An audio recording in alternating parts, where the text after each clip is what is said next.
Welcome to Sell Like You, the ultimate sales podcast that will teach you how to make sales your superpower, transform your mindset, and in doing so, explode your sales beyond your wildest dreams. I'm Harriet Meller, and over the last 17 years, I've helped hundreds of top companies around the world, including my own, make more money and qualify more leads using simple strategies that work. In this podcast, you'll learn how I generated over 10 million in annual sales, along with the sales techniques, processes, and tools that will work for you to generate more dream-aligned clients and scale your business beyond what you thought was possible. If you're sick of the boring, outdated, and pushy sales tactics of the past, you're in the right place. Let's dive in.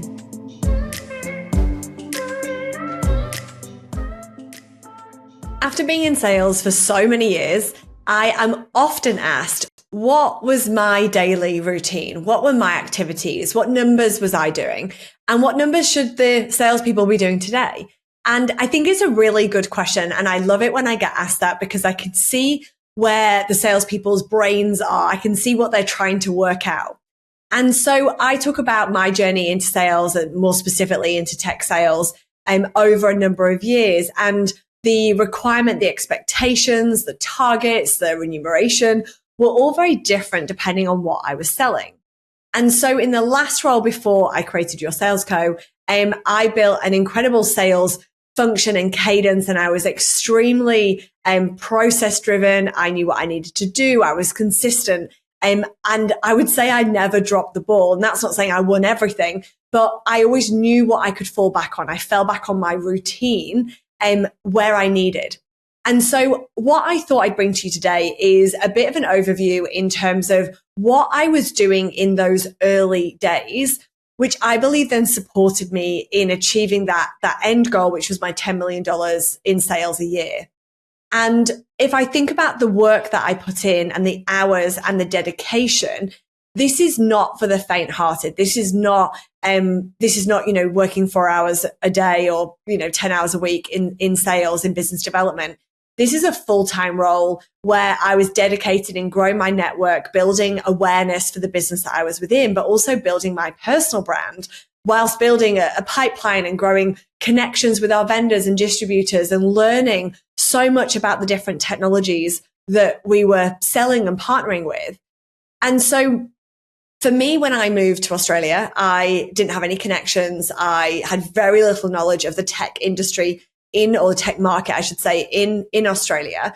And so I had to learn a lot. And if I think about the work I did, as I said, in the first 6 to 12 months, I believe that really set me up, or I know that really set me up to achieve those big goals. And I can see it happening for so many of the salespeople that we work with. We've seen those results again and again. But there are so many others out there that I believe have got the capability and can achieve these results, but they just don't know where to get started. And so whether this is for you as a salesperson, whether this is for you as a sales leader, this episode is all about takeaways, actions, activities, thoughts, views. And if you've been here for a little while, you know that I pack a lot into these episodes for you to walk away with. And so opportunities to make notes and really come back to this and really take what you want, implement it, try it, see how it works for you.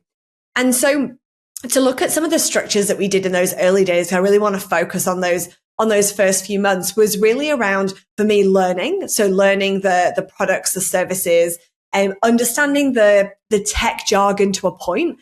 I never wanted to be super technical. And the reason for that was that I knew enough to be dangerous. But if I knew too much, then the sales conversation has the risk of being bogged down with technical information and bits and bytes and speeds and feeds and all of this information, which takes it away from the sales conversation, which is outcomes, which is what problem are you trying to solve? Where are you trying to get to? When do you want to get there? How do you want to get there?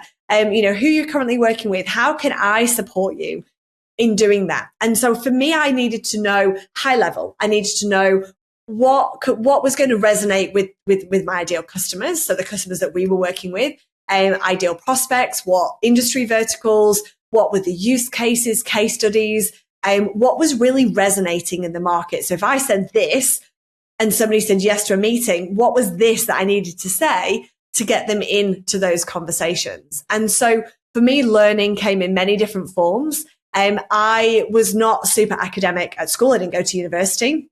And so for me, I just find that I'm a doer. I'm not necessarily somebody that wants to sit around and write about it. That was my theory when I told my parents I wasn't going to go to university.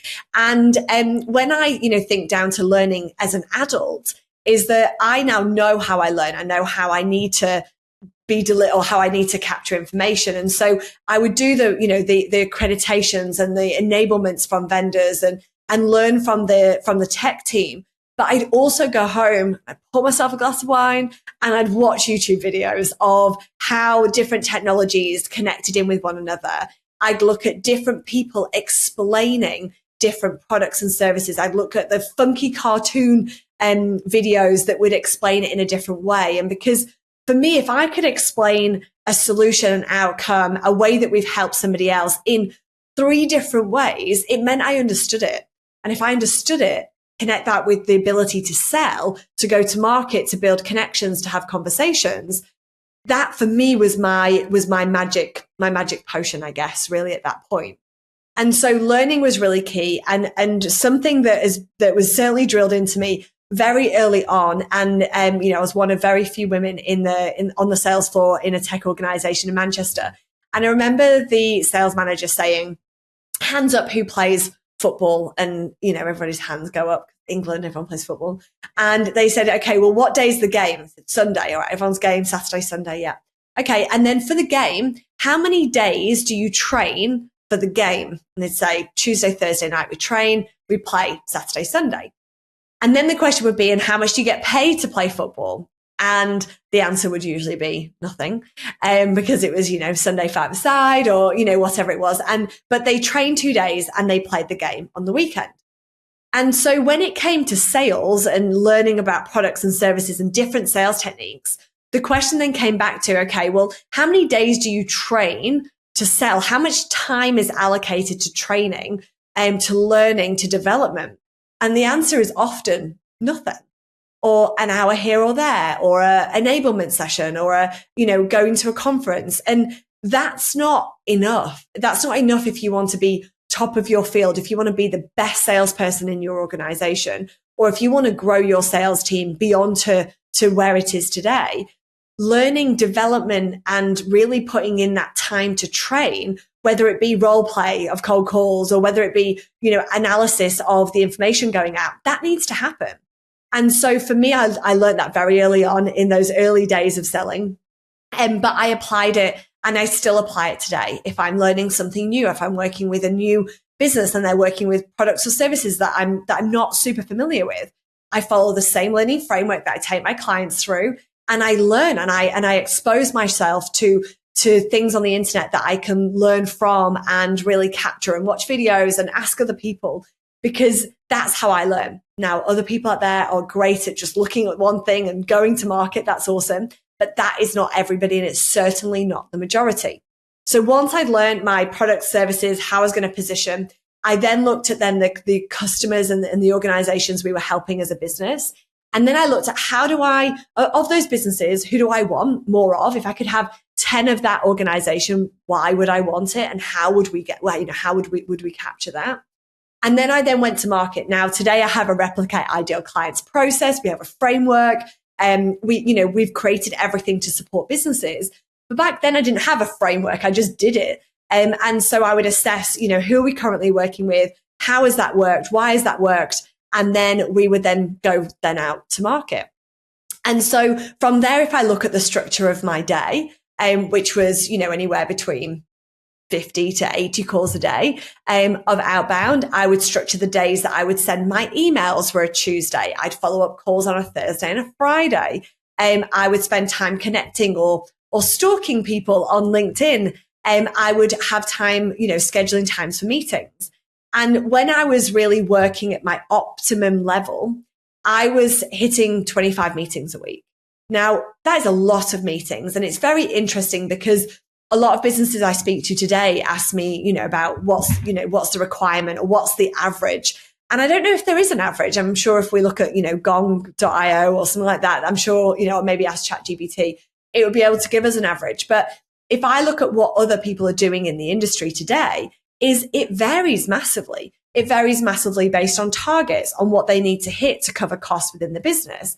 It varies depending on how much you're getting paid, on the cost of services and products from vendors and partnerships and in-house services, and how much is needed to cover those as well. So there's a number of different variables as to what drives a business. But having a goal of 25 meetings might be unachievable for your business. It's certainly not achievable forever. There's no way I could have continued at 5 meetings a day, because I would have got to a point then where now I'm delivering and then I'm account managing and I'm building on those relationships that takes time to nurture and, and really support them in different ways, aside to then just that initial business development of meetings. And so as we grew through those pipelines and through those opportunities, that volume of meetings came down, not by much, to, maybe 2 or 3 a day. And so the way I'd structure my days would be in, BD work. I'd look at the people I want to reach out to. I'd create lists. I would work with vendors to create, white space lists that we would work on together, and we'd check in every 2 weeks. And there was lots of different ways that we did, but we're always having to keep these plates spinning. And as salespeople, we have to navigate so many different, parts of the role. We have to pull the levers. We have to speak to the different people. We have to know when to push, when to pull back. And so all of that comes as part of the territory. And so looking at my calls per day, sometimes they go up, sometimes they go down. I would see what emails got me the most return, because, ultimately what's the point in sending emails if nobody replies? And so I'd look at sending my emails. I would get the replies and I would store them and schedule the meetings. The more meetings I did, the more I could get really clear on who I wanted to do more work with, who I wanted to engage with. Because when you do that, you start to see, okay, who's a quicker sales cycle? Who is going to make a decision? Who's going to, bring me in and be a champion? Who is the one that can make the decision for me there and then? And so when you start to learn that and really assess and look, it means you can make better decisions on where you spend your time and how you spend your time. So for me, mix of calls, emails, LinkedIn, meetings. I certainly had to find a different drink of choice, because I couldn't drink coffee 5 meetings a day. The majority of my meetings were in person. That's obviously switched. Now this was pre-COVID, and, whereas now post, we've got a real mix of the way that businesses, like to do business. But note that if you're seeing a push more towards virtual calls, is that's great. We can absolutely build relationships there. I work with a lot of organizations that I never meet in real life. We can still do that. We can still have an impact. We can still build relationships. But if at some point it comes to you delivering an outcome or going on site or delivering it in person, then I'd highly recommend you include some form of meeting in person into your process, into your sales cadences. And so the final point I want to make for this episode is that looking at where you want to go and who you want to engage with is really important. But make sure you're not going after the same businesses that everybody else is going after because they have the big names. Now, for me in WA, when I was focused on this as being my target area, we're WA, where we are a mining town. We've got these large enterprise organizations that everybody wants. And so I would sit in this mid-market, this mid to large market, where I could still yield great volumes and great, proposal volumes and pipeline, but I wasn't competing with everybody else on the main terrace going through the city. I was dealing with people in industrial estates. I was in the non-sexy areas where I could go out and have coffees and meet with people, because that's what yielded me results. That's what allowed me to go in and have an impact. And I stood out from everybody else because I went out there. I went to the industrial estates that were not close by. They were 40 minutes away, maybe an hour away. I'd deal with some businesses down south. I'd tie it into a little trip down to wine country. It's really just about working out where you need to play, where makes sense, and the path of least resistance. This whole work smarter, not harder. It plays a huge part in sales, because if you are able to work smarter than work harder, you're going to have greater results. You're going to generate more sales. And so think about, where are those businesses that you can have an impact with?